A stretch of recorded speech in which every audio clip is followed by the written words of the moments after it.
มาดูเรื่องเคล็ดลับของการพูดภาษาอังกฤษให้เก่งกันหน่อยนะครับสืบเนื่องจากคลิปที่แล้วเนี่ยนะครับในคลิปนี้เนี่ยเราจะมาดูซิว่าคุณสามารถทำยังไงก็ได้ครับที่ให้ภาษาอังกฤษเนี่ยมันอยู่ในชีวิตคุณเอาเป็นว่าในเหตุการณ์ต่างๆของชีวิตคุณเนี่ยนะครับคุณลองพูดภาษาอังกฤษไปเลยครับในเหตุการณ์นั้นไปเลยนะครับผมจะลองมีประโยคให้คุณเป็นประโยคสำเร็จรูปเนี่ยตั้งแต่เช้าคุณตื่นนอนจนคุณเข้านอนไปเลยนะครับแล้วคุณก็ลองหัดพูดดูคุณก็ลองพูดประโยคซ้ำๆอย่างนี้ไปก่อนนะครับผมจะไม่มาอธิบายเรื่องของว่าต้องเทนส์ยังไงคุณก็เอาไปใช้เลยครับแล้วก็ถ้าคุณสนใจวันหลังคุณค่อยมาศึกษาเพิ่มเติมก็ได้ครับผมเข้าใจว่าเวลาที่สำหรับผู้ที่ไม่ค่อยชำนาญเรื่องภาษาอังกฤษหรือว่าไม่ค่อยชอบเท่าไหร่เนี่ยบางทีการเรียนมันเป็นเรื่องที่ทำให้ปวดร้าวใจได้เหมือนกันนะครับเพราะฉะนั้นเอามาลองเอาไปใช้ดูครับเอาไปใช้เลยก็ได้ครับลองดูนะครับว่าจะช่วยคุณได้บ้างหรือเปล่านะครับสมมุติคุณตื่นนอนขึ้นมาคุณจะพูดว่าวันนี้ฉันตื่นสายอ่ะคุณก็ต้องพูดเป็นอดีตคุณต้องพูดว่า oh I woke up late today หรือ I got up late today ก็ได้ครับทีนี้คุณจะบอกว่าเนี่ยผมตื่นมาตอน7 โมงอ่ะคุณก็ต้องพูดเป็นอดีตเป็น I got up at 7 o'clock นะครับคุณพูดให้ชัดๆครับเพราะว่าเวลาฝรั่งเขาฟังคนที่พูดชัดๆเนี่ยเขาจะรู้สึกว่าคนนี้พูดเก่งถึงแม้จริงๆเราจะพูดได้น้อยก็ตามนะครับคุณก็พูดให้ชัดๆไว้ก่อนเนี่ยมันมีแต่จะดีกว่าครับแล้วคุณไม่ต้องกลัวนะครับว่าคุณพูดชัดไปแล้วเนี่ยเดี๋ยวเขาจะมาใส่คำถามคุณเหมือนยิงปืนใส่คุณเป็นชุดอะไรอย่างเงี้ยนะครับคุณไม่ต้องกลัวหรอกครับคือเขาก็จะรู้เองครับว่าคุณพูดไม่ได้เนี่ยฝรั่งเขาจะคอยใช้ภาษาให้ง่ายขึ้นด้วยนะครับเขาก็จะไม่พูดเร็วด้วยเพราะฉะนั้นคุณพูดชัดๆไว้เนี่ยครับดีแล้วครับลองพูดชัดๆนะครับฝึกพูดชัดๆดูครับเวลาที่คุณจะอาบน้ำคุณก็สมมุติคุณอาบน้ำอยู่คุณก็บอกว่า oh now I'm taking a shower หรือคุณอาจจะบอกว่า I'm taking a bath ครับถ้าเป็นคนอังกฤษก็จะพูด bath สระอานะครับถ้าเป็นอเมริกันก็จะพูด bath สระแอนะครับก็ตามแต่คุณจะชอบครับจะสำเนียงไหนก็ได้ครับขอให้ชัดๆก็แล้วกันนะครับเวลาพูด bath หรือ bath ตัว th เนี่ยนะครับลิ้นคุณต้องออกมาไว้ระหว่างฟันบนฟันล่างด้วยนะครับ I'm taking a bathสมมุติว่าคุณตื่นสายเสร็จแล้วคุณต้องรีบออกไปจากบ้านเพราะว่าเดี๋ยวไปทำงานสายใช่ไหมครับจะมีคนมาชวนคุณคุยหรือว่าคนโทรศัพท์มาพอดีคุณไม่สะดวกคุยคุณก็บอกว่า I'm in a big rush นะครับแปลว่าผมกำลังรีบมากเลยครับสมมุติว่าตอนนี้คุณออกไปข้างนอกแล้วก็เดินทางอยู่อาจจะขับรถนั่งแท็กซี่หรือว่านั่งรถเมล์อะไรก็แล้วแต่นะครับสมมุติถ้าเกิดคนโทรเข้ามาถามว่าคุณอยู่ไหนแล้วคุณก็บอกว่าผมกำลังไปทำงานคุณก็อาจจะพูดง่ายๆเป็นว่า I'm on my way ก็ได้นะครับคนไทยชอบพูด on the way นี่นะครับส่วนนักฝรั่งเขาจะไม่ on the way กันครับคือถ้าเป็นตัวฉันเนี่ยเขาจะพูด on my way นะครับคุณก็อย่าใช้ on the way นะครับพูดว่า I'm on my way เขาจะรู้ว่าคุณกำลังมาครับถ้าหากว่าคุณอยากจะบอกว่าคุณกำลังไปที่ทำงานคือถ้าหากว่าคนที่โทรมาเนี่ยเขาไม่ใช่คนที่ทำงานคุณใช่ไหมครับเขาก็จะไม่รู้ว่าคุณ on my way ไปไหนถ้าคุณอยากจะบอกว่าคุณอยู่ระหว่างทางไปทำงานคุณก็บอกว่า I'm on my way to the office แบบนี้นะครับในระหว่างทางเนี่ยรถมันติดมากเลยคุณก็ลองบ่นภาษาอังกฤษดูวันนี้รถติดจังเลยนะครับคุณก็บอกว่า the traffic is very bad today หรือสมมุติถ้าเกิดรถว่างมากโชคดีมากรถไม่ติดนะครับคุณอาจจะพูดว่า there is not much traffic today สมมุติว่า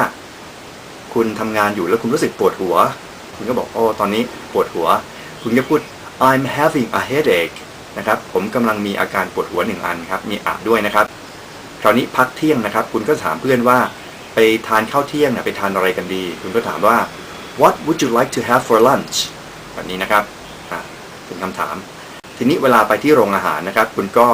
ไปสั่งอาหารคุณก็ทำทีเป็นว่าคุณจะพูดภาษาอังกฤษคุณอาจจะไม่ต้องพูดจริงๆก็ได้ครับลองคิดดูนะครับอาจจะพูดว่าขอสั่งอันนี้หน่อยฉันอยากได้นั่นอยากได้นี่ชี้นั่นชี้นี่ก็ว่าไปนะครับถ้าคุณชี้ได้คุณก็พูดว่า I would like this I would like that ชี้ไปอย่างเงี้ยครับสมมุติว่าคนขายเขาถามคุณว่าจะดื่มอะไรดีชาเย็นชาดำเย็นโค้กอะไรก็ตามใช่ไหมครับคุณก็แล้วแต่เครื่องดื่มที่คุณจะเลือกนะครับคุณอาจจะพูดว่า Can you get me a Coke please อันนี้ก็ได้นะครับคือขอโค้กแก้วหนึ่งหรือขวดหนึ่งก็ได้นะครับคือCoke คือหมายถึงว่า1สัดส่วนที่เขาขายนะครับเขาก็จะทราบเองนะครับ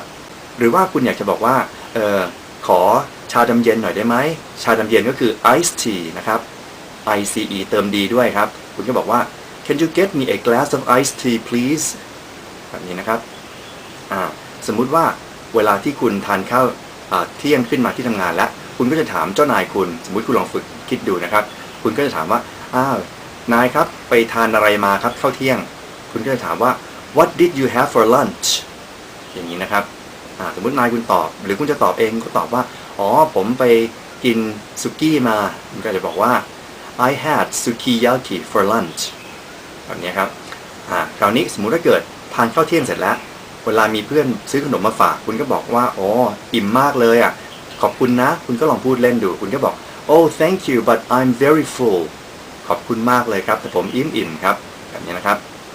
คราวนี้ทำงานมาสักบ่าย3 โมงคุณเลิก5 โมงคุณก็จะบอกว่า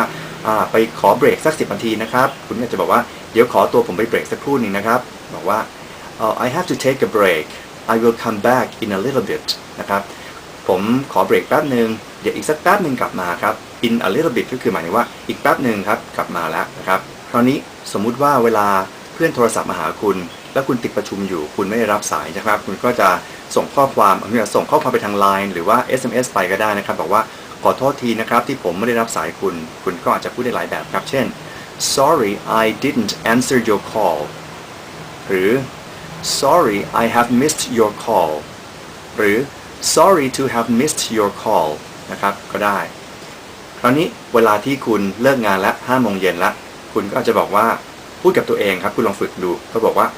วันนี้งานฉันเสร็จแล้วเนาะคุณก็จะพูดเป็น present perfect ไปนะครับก็บอกว่า I finished my work for today ก็ได้นะครับคุณก็จะกลับบ้านแล้วคุณก็จะบอกว่า I have to go home now จะเข้านอนคุณก็อาจจะบอกว่า I'm going to bed แบบนี้ครับอันนี้วันหยุดเสาร์อาทิตย์คุณไปดูหนังกับเพื่อนนะครับคุณก็อาจจะถามเขาว่าคุณอยากดูหนังเรื่องอะไรคุณอาจจะถามว่า which movie would you like to see สมมติคุณดูหนังจบไปแล้วคุณถามว่าเป็นยังไงชอบไหมสนุกไหมคุณต้องถามเป็น past simple tense นะครับคุณต้องถามว่า did you enjoy it หรือ did you like it จำไว้เลยนะครับเวลาที่คุณทานอาหารเสร็จแล้วจะถามว่าอาหารที่ทานไปแล้วเนี่ยชอบไหมก็ต้องถามเป็นอดีตนะครับอย่าถามว่าเป็น present นะครับอย่ามาพูด do you like it นะครับผิดนะครับต้องพูด did you like it หรือ did you enjoy it แบบนี้ครับก็ได้ทั้งคู่เลยครับคุณก็ลองพูดง่ายๆอย่างนี้ไปก่อนนะครับจริงๆแล้วผมไม่อยากให้คุณจำในประโยคใดประโยคหนึ่งไปเลยเพราะว่าจริงๆแล้วมันจะมีวิธีการพูดได้หลายแบบมากเลยนะครับแต่ว่าสำหรับคนที่